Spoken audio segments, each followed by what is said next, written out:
मुमरा में बहुत जोर शोर से चर्चा चालू है कि जितेंद्र आव्हाड अभी कुछ बात ही नहीं कर रहा है।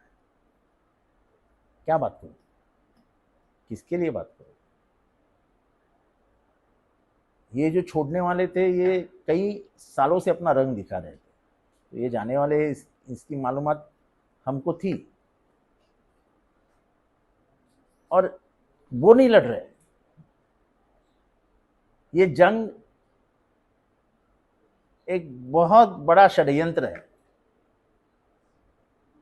कि जितेंद्र आव्हाड को मुमरा में ही रोक के रखो, उसको कलवा में ही रोक के रखो। तो फिर क्या करें? तो ऐसे जो लोग हैं जिनको कोई विचारधारा ही नहीं है। देखो, आखिर में राजनीति में चलती है विचारधारा। जब राहुल गांधी बोलता है नफरत के बाजार में प्यार का दुकान,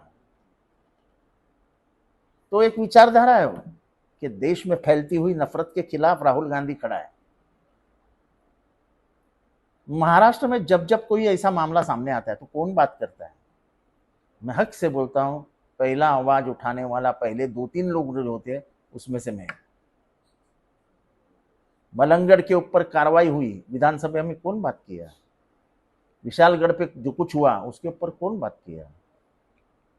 मुमरा में धर्मांतरण का सवाल आया, कौन बात किया? एक विचारधारा को लेके चलना यह आदमी के दिल की और दिमाग की मजबूती दिखाता है।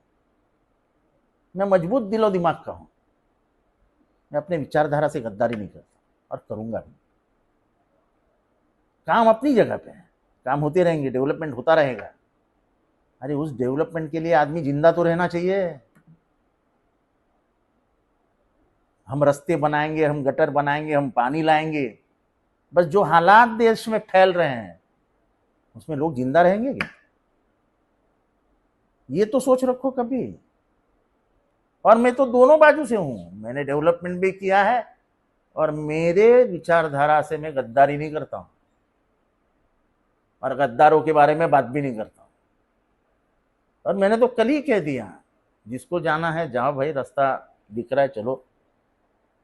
आपको अल्लाह कामयाबी दे, खुदा तुम्हें मजबूती दे, आपकी जो दिल की तमन्ना है वो पूरी करे। और मैं क्या कह सकता? मैं जिस सेक्युलरिज्म की बात कर रहा हूं वो इस देश की आत्मा है। अगर ये देश की आत्मा कुचल गई तो ये देश जिंदा कैसा रहेगा? ये देश जिंदा रखने के लिए हमारी लड़ाई है। जो जंग में मेरे साथ है वो साथ है, जो डर के छोड़ के जा रहे हैं उनको कौन रोकेगा? मैं तो नहीं रोकता हूं, क्योंकि जिनकी विचारधारा नहीं है, जो विचारधारा के बल पे खड़े नहीं हो सकते,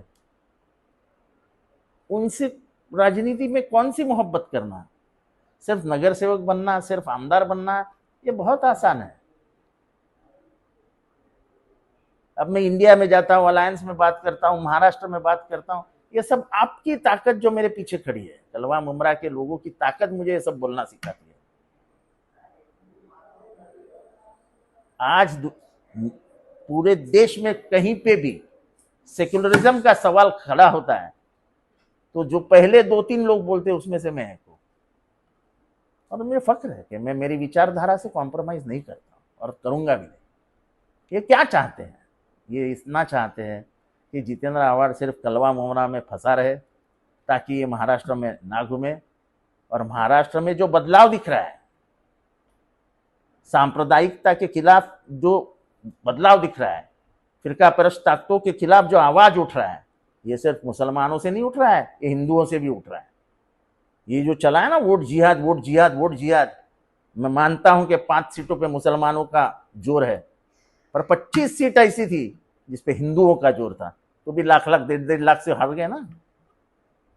क्योंकि हिंदू हो या मुसलमान, इस देश और धरती पे प्यार करने वाला नफरत नहीं जानता है। वो नफरत से नफरत करता है।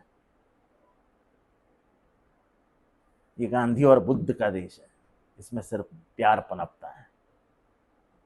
इस प्यार के वृक्ष के नीचे भारत रहा है, रहेगा, उसकी छाया में रहेगा। नफरत की कोई जगह नहीं है महाराष्ट्र में, भारत में, मुंब्रा में, कलवा में। आपको जहां जाना है जाइए, पर झूठ बात मत करिए। आपने जिसका हाथ थामा है वो बीजेपी के साथ है, वो आज बीजेपी के सरकार में उप मुख्यमंत्री है। हिम्मत है तो बोलो मैं उनके साथ हूं। नहीं नहीं, हमने सेक्युलरिज्म नहीं छोड़ा है। हम कहां बीजेपी के साथ है, तो फिर किसके साथ हो ये तो बताओ। फोटो कैसे लगती है तुम्हारे आजू बाजू में? ऊपर नरेंद्र मोदी, नीचे बाजू में नीति अमित शाह, नीचे देवेंद्र फडणवीस, एकनाथ शिंदे और अजित पवार। तो ये क्या दर्शाता है? तो तुमको जिस रास्ते पे जाना है जाओ, लेकिन जिस रास्ते का स्वीकार करते हो हिम्मत से बोलो कि हाँ हम इस रास्ते से जा रहे हैं। लोगों को अंधा मुक्का बहरा मत समझो।